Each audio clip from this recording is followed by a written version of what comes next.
Hello and welcome to the Indie Beginning Podcast. For the past year, it has been our mission to bring readers and authors together through reviews, discussion, and unique topic episodes inspired by the author or their work. This week, Marie Kammerer Franke will narrate the beginning of Theocracide by James Wymore, about a future America being taken over by aliens, an undying emperor wreaking havoc on the population, and a population that chooses to ignore the dilemma by allowing a virtual reality to cover the truth around them. This week's episode is brought to you by Shirts by Sarah. Head over to shirtsbysarah.com to find the shirt that tells your story. Remember to subscribe to the podcast to keep up to date with the stories and the discussions. And now, allow Marie Kammerer Franke to introduce you to Theocracide. Undying Emperor turns 240. Millions of Americans turned in to watch the celebration yesterday as the Undying Emperor turned 240 years old. Fireworks filled the sky after independent scientists did blood tests again to verify the age and the DNA of our immortal leader. Almost 1,000 people physically came to the White House for the party of the year. Several of the most famous bands played while the Emperor danced with the newest First Lady. "His youth and vitality are a miracle, which blesses us all," said Bishop American Horse, the new religious advisor on the Undying Emperor's cabinet. Bishop American Horse recently replaced the late Bishop Peoples, who died after serving as the religious advisor of the Undying Emperor's cabinet for over 36 years.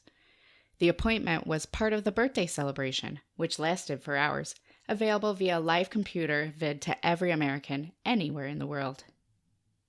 One soldier in the Undying Emperor's service overseas said, "It brought tears to my eyes, knowing a living God chose to walk among us and guide us. Makes me proud to serve the same great man my father and grandfather fought for." Police arrested a few online protesters after they tried to set up chat rooms and petition of government to end American involvement in the war. One police officer said, "It was really pathetic. There always has to be somebody who just can't let people be happy and enjoy life. We will deal with these heretics quickly. We were just glad their actions were futile, because so few people joined in their protest." The Undying Emperor closed the festivities with an inspiring speech. "This occasion is a celebration of our solidarity. It is through unity of purpose that this country grew to greatness. And with continued unity, I will carry us not just for another 240 years into the future, but another 240,000 years." With 96% of the country tuning in, this represents the most watched program in history. With his feet to remain silent, Jason Hunt concentrated on the ground as he weaved between the outstretched claws of the tree branches. The lens on his computer helped him see despite the heavy blackness of night.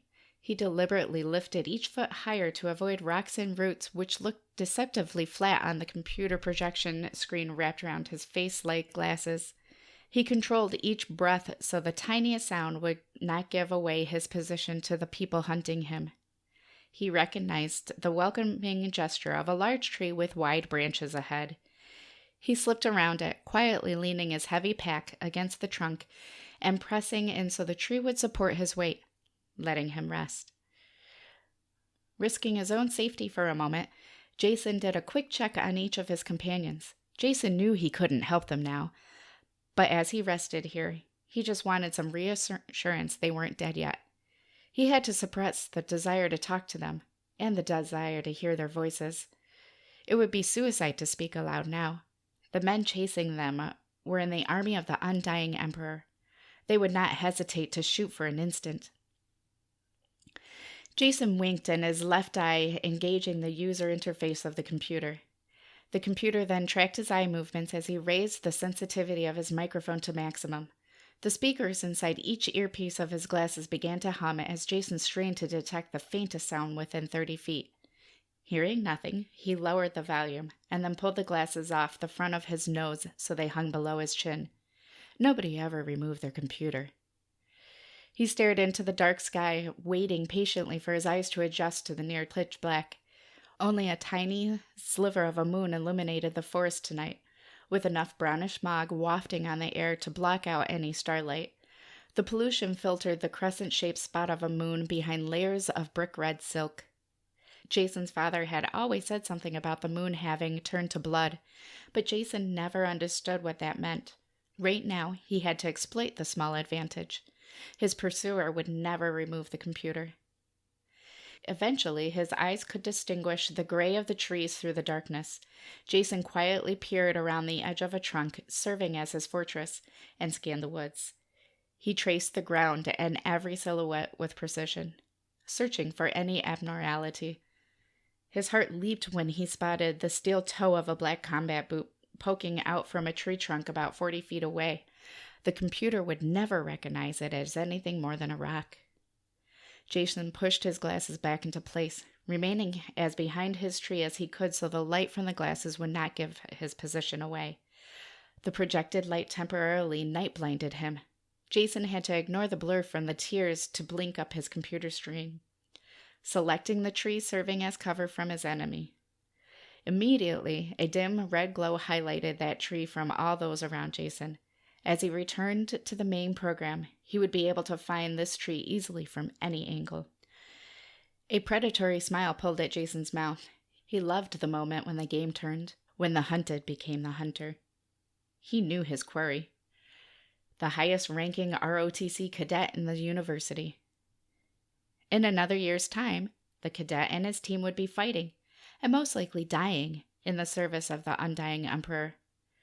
Therefore, the cadet took this game very seriously. For him, this game equated to more training. For Jason, this game represented freedom. If he didn't have a scholarship, he would have had to pay to play.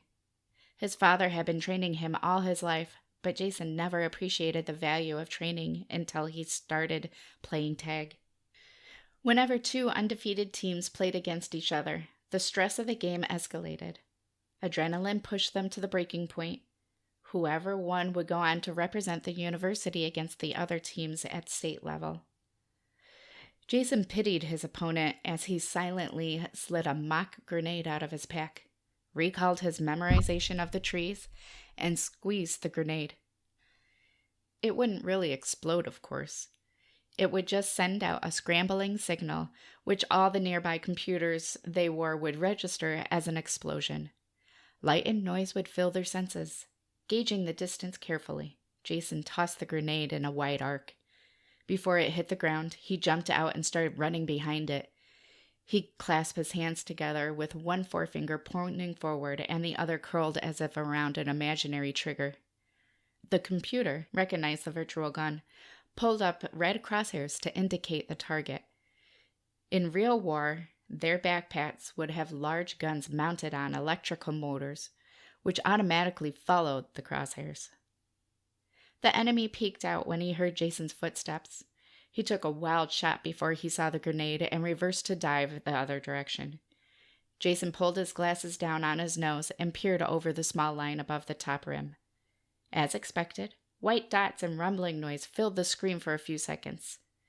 It temporarily blinded his opponent, who started shooting wildly in every direction, hoping for a random hit. Jason carefully leaned around the tree, estimating where the cross would land. He pulled an imaginary trigger. His computer showed the image of a bullet hitting exactly where the crosshairs indicated.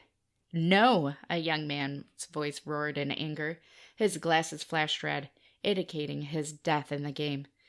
"You would have killed yourself with that grenade, too." "This isn't war," Jason said with a slight higher but much more composed voice. "This is a game. Different strategies." Jason Hutt pocketed the used grenade and quickly stalked away from his victim. He heard cries of cheating fade as he carefully blended back into the wood. Jason smiled because the noise covered the sound of him quickly climbing 2 limbs up into a great ash tree. Time for another tactic nobody ever used. His father taught him to do the unexpected. Exploit the expectation of common actions in those who never do anything extraordinary. People didn't climb trees anymore. Most people didn't leave their houses for months on end. Fewer had the physical strength or the manual dexterity required to climb a tree. Jason leaned back into a perfect saddle and clasped his hands again to pull up the crosshairs. The defeated cadet still ranted. Predictably, his temper tantrum drew 2 of his team members. In the deep night, the faint glow of the computer glasses through which they viewed the world made an easy target. It radiated like tiny lighthouse beacon. The fourth member of their team must have been defeated already. Jason grinned as he lined up the shot on the furthest enemy and fired. 1 second later, his glasses showed 2 people flashing red. What? The newest camouflage-clad arrival cried in confusion. I'm dead? The last young man in the clearing tried to jump for cover. The moment his body hit the ground, his glasses began to flash red too. Jason jumped down from the tree quickly. He wanted to keep as many of his tactics as possible from becoming public knowledge. Even though his night vision glasses flashed a green border around the forest scene, indicating victory, he moved back into the woods and started making his way around the grouping of defeated foes. Accepting defeat, they began searching the forest for their enemies. Jason froze and pretended to be hiding on a rock behind a cluster of quaking aspens. Jason had been all too happy to choose this park after having won the right to select the battlefield. Most of the people in the game had not set foot in a real forest before, giving Jason's team a huge advantage. One of the opponents spotted him and pointed him out to the others. Jason waved, but he didn't move closer. A flashing back arrow on the screen indicated the direction to the rendezvous point, so both teams could meet before starting another game or ending the session. Jason waited. He didn't want to be alone with 3 opponents. In a few minutes, the rest of his team emerged. Like Jason, they all wore black from head to foot. Then, he stepped out and walked over to meet the group. That shouldn't count as a win, the opposing captain barked. That would never happen in real war. Jason's team ignored the indignant grunt. They had each scanned the stats for the game and saw Jason scored 3 hits. Once again, he was the hero. So awesome. The shortest member of Jason's team was positively delighted with the win. The team called him boss. Despite his clumsiness, they kept him on the team for his contagious enthusiasm. He was the only member of Jason's team killed today, but he took one of their enemies out first. An exceptional personal victory like that made him cheer. The Snowcats are undefeated. It's not a win, the cadet persisted. His team stood in line behind him now, refusing to concede. Obviously, they all wore the same military uniform, and their enormous egos would not let them admit defeat. You can't just run up on your own grenade without dying. Jason put his hand out to stop his short comrade before Boss said something to turn this into a fight. Dead men don't call out their team, revealing the position of their enemies either. That's not, the cadet stopped short. His team would not hesitate to back his hypocrisy, but the realization of it took some of the fire from his heart. We'll play it again if you want, Jason said, but if we beat you next time, you have to concede 2 wins. And we get to be the team who puts Regiment 21 out of the varsity championships, added Skipper, another of Jason's group. It would mean a great deal more humiliation for Regiment 21 than losing just once to an undefeated team. No deal, the cadet replied. Since he did all the talking, Jason assumed he was the higher rank than the rest of his team. The others hung on his words, as if waiting for the signal to attack. The last member of Jason's team, Temple, took a turn. Then we have no choice but to submit the video to the judges and let them decide if your claim is valid. Jason winked his left eye. He quickly called up a video feed of the cadets raving about unfairness, which had accidentally lured his teammates out into the open. He used his hand to touch virtual controls only he could see hovering before him in the air. He cut the segment and pasted it into a file. Then he sent it out so all the players in the gathering could watch it simultaneously. The cadet's posture slumped. He finally realized he had brought about the demise of his entire team.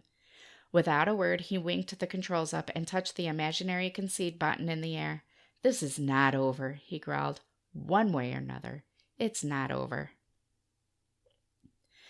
Jason's team cheered and laughed while the neo-military group turned and marched away. Jason regretted making an enemy. In his heart, he hoped it would teach the cadets no strategy was good enough to keep them alive in war. Signing up to serve in the military of the Undying Emperor amounted to suicide. Something told him these cadets had gone too far to question it now. "We're going to state," Boss crowed. They all clapped each other on the back and began talking at once. Suddenly, the reverie quieted with the return of the opposing captain. His hands posed as a gun, pointed straight at Jason's heart. His manic face snarled beneath the real swivel-mounted machine gun. Skipper tried to step forward and speak, but the wild-eyed soldier quickly shifted his aim instantly. The electric servo motor repositioned the gun so it pointed straight at the young man's heart. Then he snapped his hand and the gun above him towards Jason. Jason's team, hands in the air, stepped back instinctively from the insane captor. He said evenly, "It's not just a game." Life in the future seems so much like ours, but what is lurking behind the scenes? How long can JC keep the lenses over his eyes? Remember to leave a review for this story and all of the stories you read when you finish. Any review left for this story at acmbooks.com/indie-beginning will be featured on next week's episode. You can also help the Indie Beginning podcast by leaving a 5-star review for us on Apple Podcasts, Stitcher, or wherever you listen to your shows. Reviews are so important for any project. They promote the show and help us bring the best content possible to you, the listener. Tune in next week when we talk to indie author James Wymore about his inspirations and traps in character development. Also, next week Marie and I will be discussing the future of Indie Beginning and ACM Books. Let us know how the podcast has played a role for you. Leave your messages on our Facebook, Twitter page, or our website. All readings in this episode were performed by Marie Kammerer Franke with permission from the author. All production and editing was done by myself. I am your host, Benjamin Franke, asking everyone to read more books, be the best possible you, and to simply enjoy this wonderful life. Thanks for listening.